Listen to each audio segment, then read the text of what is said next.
आज की क्लास में हम डिस्कस करने वाले हैं रिलेटिव परमिटिविटी और डाइलेक्ट्रिक कांस्टेंट। देखो इस चीज़ को ना आपने पिछले फर्स्ट चैप्टर के अंदर में स्टडी किया होगा। इलेक्ट्रोस्टैटिक का जो पहला पार्ट था जहाँ पे हम कूलम्स लॉ को डिस्कस करते हैं, वहाँ भी हमने डाइलेक्ट्रिक को डिस्कस किया था। But in case of capacitor यहाँ पे हम डिस्कस करने वाले हैं। तो सबसे पहले वही बेसिक्स देखो, कूलम्स लॉ के अकॉर्डिंग आपको इतना पता है कि जो भी दो चार्ज पार्टिकल के बीच में फोर्स ऑफ इंटरेक्शन लगता है, अगर आपने उनको आर डिस्टेंस से सेपरेट किया हुआ है वैक्यूम के अंदर, आई रिपीट वैक्यूम के अंदर, उसका फॉर्मूला बनता है F naught is equal to 1/4 pi epsilon naught multiply by Q1 Q2 divided by R square. ये सबको पता है, ये कूलम फोर्स का फॉर्मूला है, राइट। बस यहाँ पे नोट करने वाली बात ये है कि ये वैक्यूम में हो रहा है। ये जो भी फोर्स आप निकाल रहे हो ये वैक्यूम के अंदर निकाल रहे हो। ओके, यहाँ पे आपको एक एक चीज़ का मतलब अगर मैं समझाऊँ तो एप्सिलॉन नोट का मतलब होता है absolute electrical permittivity of free space, यानी कि फ्री स्पेस में क्या परमिटिविटी होती है वो है यहाँ पे एप्सिलॉन नोट। यहाँ तक समझ गए। अगर आप सेम इन्हीं दोनों चार्जेस को उठा के किसी मीडियम में रख देते हो, आपकी मर्जी है, आप कहीं भी रखो, ग्लास, एयर, वाटर, जहाँ मर्जी आप वहाँ रख दो, किसी भी एक मीडियम में रख देते हो, कॉन्फिगरेशन सेम रहना है, यानी कि दोनों के बीच का डिस्टेंस सेम रहना है, तो होगा ये कि जो फोर्स लगेगा ना इस वक्त वो लगेगा 1/4 pi epsilon, there is no naught, सिर्फ epsilon Q1 Q2 divided by R square. समझ में आ गया यहाँ पे। अब अगर मैं बात करूँ यहाँ पे एप्सिलॉन क्या है, तो भाई एप्सिलॉन का मतलब ये होता है कि इस मीडियम के अंदर जो परमिटिविटी होती है इसके बारे में ये डिस्कस कर रहे हैं। यहाँ तक समझ में आ गया। चलो अब इन्हीं दोनों को अगर आप डिवाइड करा देते हो, मान लो इस इक्वेशन और इस इक्वेशन को डिवाइड करा देते हो, तो डिवाइड कराने के बाद आप सोचो, मैं यहीं पे डिवाइड का सिंबल लगाऊं बड़ा सा, ठीक है। यहाँ से होगा क्या, ये सारी वैल्यूज कट जाएगी, 4 पाई से 4 पाई कट जाएगा, एप्सिलॉन नोट और एप्सिलॉन बच जाएगा, Q1 Q2 तो आराम से डिस्कार्ड हो जाएगा, आर स्क्वायर सब कुछ कट जाएगा। समझ में आ रहा होगा आपको अच्छे से।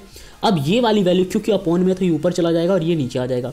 तो देखो F naught divided by F M, F naught divided by F naught मतलब कि medium, sorry vacuum divided by medium का फॉर्मूला जो बन के आएगा वो आएगा epsilon divided by epsilon naught. इन दोनों, क्योंकि अपने आप में ये एक कांस्टेंट है एक तरीके से, तो इनके लिए हमने एक अलग कांस्टेंट का उपयोग किया यहाँ पे और वो है एप्सिलॉन आर, ठीक है। या फिर आप इसको कैपिटल के भी कह सकते हो। अब अगर मैं बात करूँ एप्सिलॉन आर की, तो इसका मतलब होता है रिलेटिव इलेक्ट्रिकल परमिटिविटी और डाइलेक्ट्रिक कांस्टेंट। तो इस जिसका हम जिक्र कर रहे थे डाइलेक्ट्रिक कांस्टेंट वो यही है, यानी कि ये रेशियो है, दोनों फोर्सेस को अगर आप डिवाइड कर दो यानी रेशियो निकाल लो तो वहीं से निकल के आता है डाइलेक्ट्रिक कांस्टेंट। आइए जरा इसकी फॉर्मल डेफिनेशन रीड करें, क्या है डाइलेक्ट्रिक कांस्टेंट। तो देखो जब बात करते हैं डाइलेक्ट्रिक कांस्टेंट की, तो dielectric constant of a medium is the ratio of electrostatic force of interaction between two given point charge held certain distance apart in vacuum air to the force of interaction between the same two charge held the same distance apart in the material medium। यानी कि ये ratio है, दोनों forces का ratio है। एक force लग रहा होगा किसी मीडियम में और दूसरा फोर्स लग रहा होगा वैक्यूम में, इनके फोर्सेस का जो रेशियो निकल के आता है वो निकल के आता है डाइलेक्ट्रिक कांस्टेंट। यहाँ तक तो सेम कहानी थी जो इलेक्ट्रोस्टैट के फर्स्ट पार्ट में आपने समझा, मगर फराडे ने ना एक बहुत इंटरेस्टिंग पैटर्न ऑब्जर्व किया। उन्होंने क्या ऑब्जर्व किया, उनके हिसाब से अगर इंसुलेटिंग मटेरियल को आप किसी भी कैपेसिटर के अंदर रख देते हो, और मान लो कि ये मेरे पास एक कैपेसिटर है और इसके अंदर मैंने रख दिया इंसुलेटिंग मटेरियल और उसने पूरे स्पेस को ऑक्यूपाई कर लिया, तो इस कैपेसिटर के चार्ज होने की कैपेबिलिटी ना बढ़ जाती है पहले के कंपैरिजन में। मतलब आपने यहाँ पे किसी इंसुलेटर को उठा के डाल दो, ठीक है, और अगर डाल देते हो और वो इंसुलेटर पूरे स्पेस को ऑक्यूपाई कर लेता है, तो जो भी कैपेसिटर है ना अब वो जल्दी चार्ज होगा। तो यहाँ पे हम पढ़ते हैं when an insulating material is fully occupying the space between the charge plate of capacitor it's capacitance increases, उसकी कैपेसिटेंस क्या हो जाती है, इंक्रीज कर जाती है। ये था बहुत इंटरेस्टिंग फैक्टर।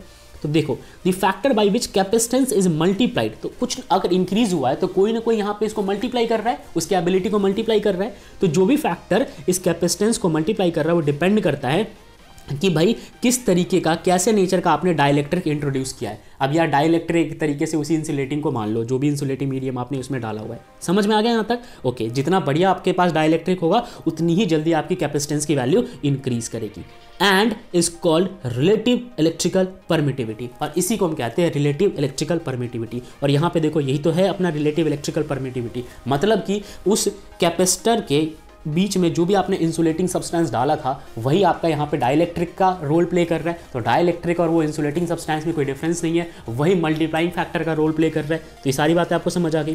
और ये किसने बताया था, ये द ग्रेट साइंटिस्ट फराडे ने बताया था।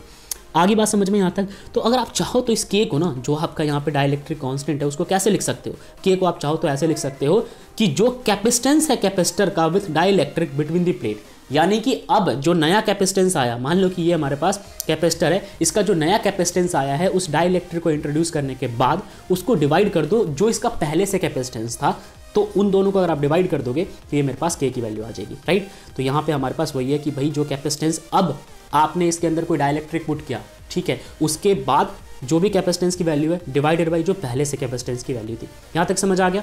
चलो अगर आप पहले वाले की या फिर अब नए वाले की निकालने की कोशिश करोगे, जो नया वाला कैपेसिटेंस है उसका फॉर्मूला क्या बनेगा, तो उसको के से मल्टीप्लाई करा दो जो पहले से कैपेसिटेंस था। आप यहाँ पे आसानी से समझ सकते हो, ये अपनी जगह पे रहेगा, ये इधर जाके मल्टीप्लाई हो जाएगा।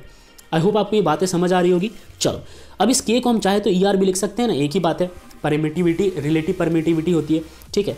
तो आप इस के की जगह आप यहाँ पे ई आर लिख लो, और हमें पता है कि जो कैपेसिटेंस का फॉर्मूला निकल के आता है वो ये निकल के आता है, राइट। तो आप ओवरऑल जब इनको सॉल्व करोगे, ये देखो, ये मैं आपको फिर से समझाता हूँ, ये जो कैपेसिटेंस है ना, ये ओरिजिनल कैपेसिटेंस है, उसका फॉर्मूला तो ये निकल के आता है, ठीक है। और ये हमने इसको इससे मल्टीप्लाई कर दिया, यानी के की जगह ये रिप्लेस कर दिया। तो जब नए वाले की बात करेंगे तो उसका फॉर्मूला कुछ ये बनेगा, राइट। तो this is all about your dielectric constant.